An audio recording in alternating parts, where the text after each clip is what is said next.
This is the 80s. House of Hair, 80s House of Hair.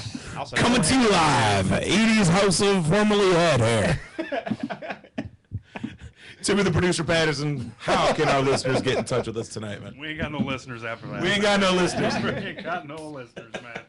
Hit us up on the hotline, 219-743-9743. Yahoo Instant Messenger is up and running, keyword Bolo Punch Box an hour.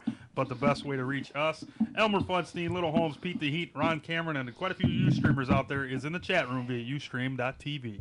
Yeah, if you're on BoloPunch.com, click on that poll question we got there on the top and click and see, give us your answer on which one which fight you're most looking forward to here in upcoming weeks. And that's the fight that we'll talk the most about. I mean, you guys get to dictate what we talk about. Also, get in that chat room. Ask us the questions. We're going to talk about whatever you want to talk about. That is a really cool shot, by the way. Yeah. Of Arreola. And the guy that gave up. The guy that did not do much. Why don't you go ahead and... Jameel-McCline. Jameel-McCline. We were actually talking about this a little bit earlier. The ringside commentator that happened to jump into the ring. Yeah. I'm actually going to... I'm not going to start with the one they want me to start with. I'm going to be a rogue and go against the grain. Great. Heavyweight action, Cristobal, the Nightmare Arreola. Knockout victory against Jameel Big Tom McCline. Arreola still undefeated, 27-0 with 24 knockouts. McCline 39-10 with 23 wins by knockout. Arreola whooped on Jameel McCline like I've never seen McCline get smacked. They both looked a little soft in the belly. I'm sort of used to that with Arreola. I'm not that used to seeing Jameel McCline flabby. Yeah, I didn't know that he actually fought at light heavy. He's an awful big guy. Well, when he was younger. Yeah, that's he's an awful big when guy. He was 12. I don't think as a pro. I don't think as a pro. A Golden Gloves light heavy. But yeah, he basically, to me, it looked like McCline just checked it in and didn't really give forth the full effort in this fight. Collected. I don't want to get paid. I don't get paid. It's like our boss said the other day when we were eating lunch. He goes, "I don't pay you guys to eat," and I looked at him and said, "It looks like you do." Am I getting paid right now? Check it out. But McCline basically, it looked like to me he could have got That was up. awesome, by the way, Tim. That was so stealthy. Ninja. Like a ninja. Tim the Ninja.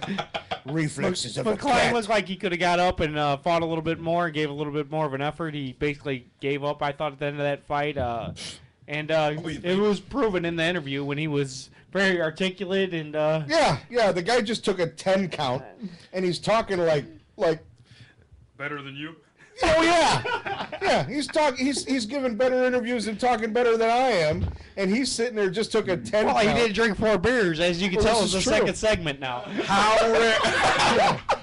rare is it that Timmy is not only on point, he's also funny. That was awesome.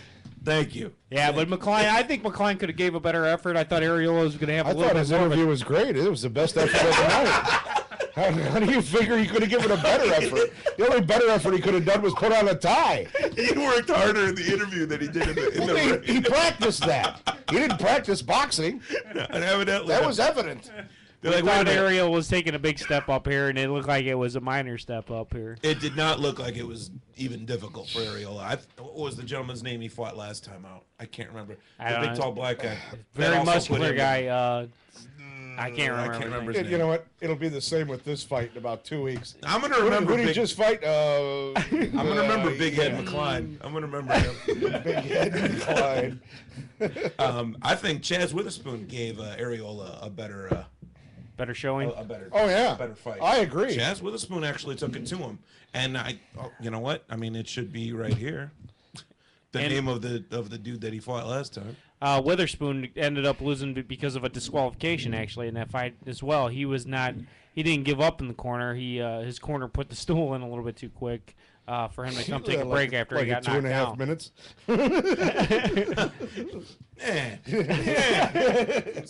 They're still splitting hairs, man. This stool was sitting there at 2:31. The ref was counting after the bell had sounded, and the ref was counting. But as soon as the bell sounded, and you're getting picky in your old age, man. Now they gotta wait for the bell. Gee. Well, the bell did sound, and they threw it in there as soon as the bell sounded. But the round doesn't end until the ref stops counting. I got you. I got you. That's how we all sort of And they learn can that. count? Yeah. I assume the ref has to actually stop the round. But anyway, big props for Chris Arreola. Who knows who he's going to end up fighting next? It was I didn't kind of know interesting that Larry Merchant, instead of talking about the Paul Williams and Winky Wright fight, which we're going to be talking about next, he went right back to the heavyweight fight and wanted to bring that up. It's he has very little to hang his hat on as far as American heavies right now.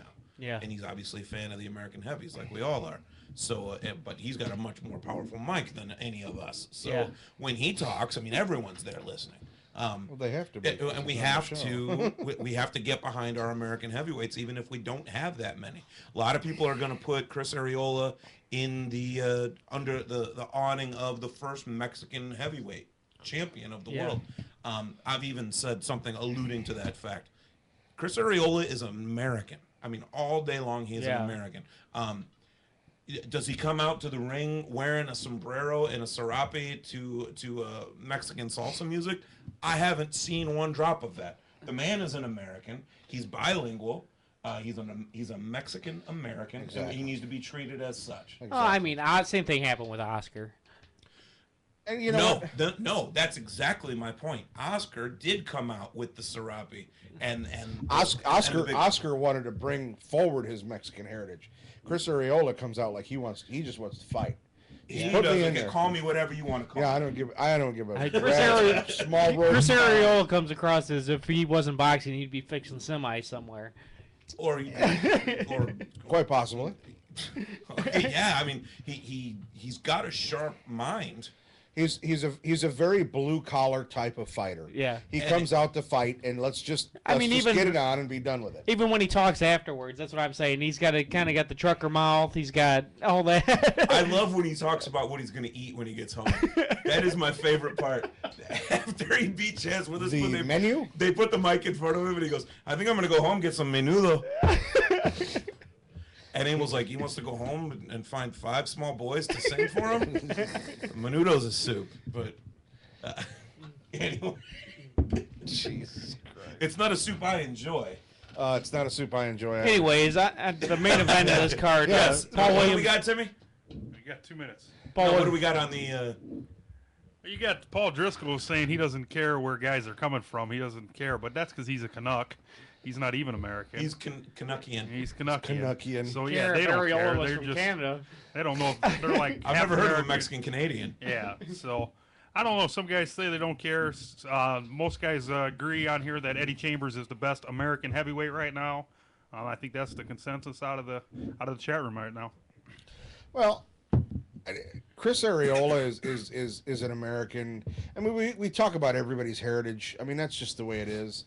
I mean, because really, in all honesty, are any of us actually, quote unquote, just Americans? You know, we've all got our backgrounds. We've all got our nationalities. And that's what America is. That's what makes this country what it is.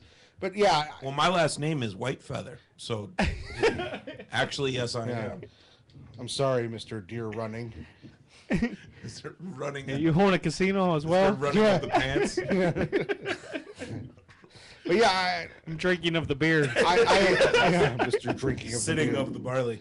I enjoy the fact that we've got some names that we can talk about, some names that I'm just happy we're talking about the heavyweight division No, at all. you just said we have some names we can talk about, and then you didn't say anything. well, no, it just, some people, the people that are actual Americans or even Mexican Americans or whatever.